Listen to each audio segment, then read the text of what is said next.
You're trading your entire digital identity for a few likes, uploading your face, your location, your relationships, your patterns, your vulnerabilities into a system that never forgets and never stops watching, and somewhere in the back of your mind, you know this isn't safe, you know you're exposed, but you keep posting anyway because the alternative feels like disappearing, like admitting you have something to hide. Every photo you share is training AI to recognize you. Every location tag is mapping your routine. Every comment is building a psychological profile that knows you better than you know yourself. And all of that data is being stored, sold, analyzed, weaponized by systems you'll never see, operated by people who will never ask your permission. You think you're just sharing moments with friends, but what you're actually doing is building a comprehensive surveillance file on yourself. And the scary part isn't that someone might hack it. The scary part is that you're doing it voluntarily, enthusiastically competing to see who can expose themselves the most creatively. Your face is in a database. Your voice is in a database. Your writing style is in a database. Your political views are in a database. Your shopping habits, your relationship status, your mental health struggles, your family dynamics, all of it cataloged and cross-referenced and available to anyone with the right access or the right price. You feel safe because nothing bad has happened yet. But safety based on nothing bad happening yet isn't safety. It's luck, and luck runs out. And when it does, you'll realize that every careless post, every unthought location share, every intimate detail you broadcasted was a piece of ammunition you handed to someone who might use it against you. The internet convinced you that privacy is for people with something to hide, that transparency is virtue, that if you're not doing anything wrong, you shouldn't care who's watching. But that's exactly what surveillance systems want you to believe. That's how they normalize the violation. By making you feel paranoid or suspicious or guilty for wanting basic boundaries around your personal information. You're not paranoid for wanting to control who knows where you live, who knows your daily routine, who knows what time you leave for work, who knows when your house is empty, who knows your children's names and faces and schools. You're not paranoid for recognizing that data is power, and you've been giving yours away for free while corporations and governments and criminals collect it and use it in ways you'll never fully understand. Every app you download is asking for permissions you don't read, access to your contacts, your photos, your location, your microphone, your camera, and you click agree because reading terms and conditions feels boring and you just want to use the thing. But what you're agreeing to is comprehensive surveillance. You're agreeing to let strangers watch you, listen to you, track you, profile you, and sell that information to other strangers who will do the same. The photos you delete aren't actually deleted. The messages you think are private aren't actually private. The searches you make when nobody's watching are being watched by systems specifically designed to watch when you think nobody's watching.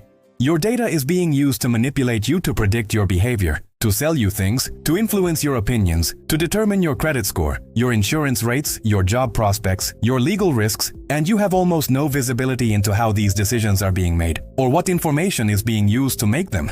You trusted these platforms because everyone else was using them, because they made it easy and fun and social. But they were never built to protect you. They were built to extract value from you. And the value they extract is your attention, your data, your privacy, your autonomy, and eventually your ability to exist in the world without being constantly monitored and analyzed. The convenience you gained by putting your whole life online is the same convenience that's making you controllable, predictable, exploitable, because systems that know everything about you know exactly how to manipulate you, exactly what you'll respond to, exactly how to keep you engaged, exactly how to sell to you, exactly how to control you without you ever realizing you're being controlled. You think you're too small to be a target, too boring to be interesting to hackers or governments or corporations, but that's not how it works. You don't need to be important to be exploited. You just need to exist in a system that profits from exploitation. And these systems are designed to extract value from everyone, not just the important ones, not just the interesting ones, but everyone. Because at scale, everyone's data has value. Everyone's attention has value. Everyone's behavior can be monetized. The moment you realize your ex can see where you are, that your employer can see what you post, that strangers can find your address, that your photos are being scraped for AI training, that your identity can be stolen with information you willingly shared. That moment of realization will feel like violation, but the violation already happened.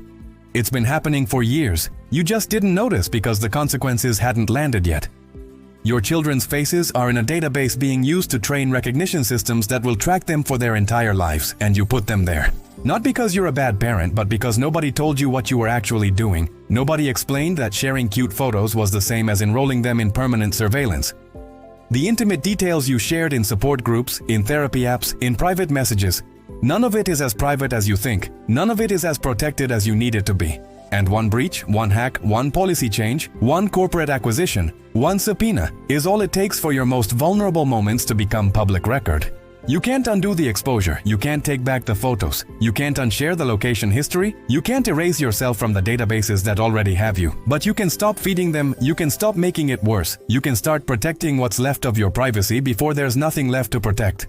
Turn off location services for every app that doesn't absolutely need it, and most apps don't need it, they just want it because location data is valuable. Delete old posts, especially ones with personal information, addresses, phone numbers, details about your routine, photos that reveal too much about where you live and when you're home. Use different passwords for everything. Long passwords, random passwords, passwords stored in a password manager not in your browser, because if one account gets hacked and you've used the same password everywhere, everything gets hacked. Turn on two-factor authentication for every account that offers it, because passwords alone aren't enough anymore. They never really were, but now they're actively dangerous. Stop posting in real time, stop tagging your location, stop announcing to the world exactly where you are and what you're doing, because that information is useful to people you don't want to find you. Review your privacy settings on every platform, change them from public to private, from everyone to friends only, from maximum exposure to minimum necessary, and do this regularly because platforms change their defaults and hope you won't notice. Google yourself, see what information is publicly available about you, what photos show up, what addresses, what phone numbers, what associations, and then start the long process of requesting removal from data broker sites that sell your information to anyone who wants to buy it. Stop using public Wi-Fi for anything sensitive, because public Wi-Fi is public, it's not encrypted, it's not safe, and anyone on the same network can potentially see what you're doing. Cover your webcam when you're not using it, because yes, webcams can be remotely activated, and yes, people do use them to spy. Be skeptical of apps that want too much access, games that need your contacts, photo editors that need your location, free services that seem too good to be true, because if something is free, you're not the customer, you're the product, and what's being sold is your data, your attention, your privacy. Start treating your digital life with the same protection you'd give your physical life. Lock your doors, close your windows, don't invite strangers in, don't broadcast your vulnerabilities, don't make it easy for people who wish you harm to find the information they need to harm you. This isn't about fear. It's about awareness. It's about recognizing that the digital world operates by different rules, and those rules were written by people who profit from your exposure, not your protection.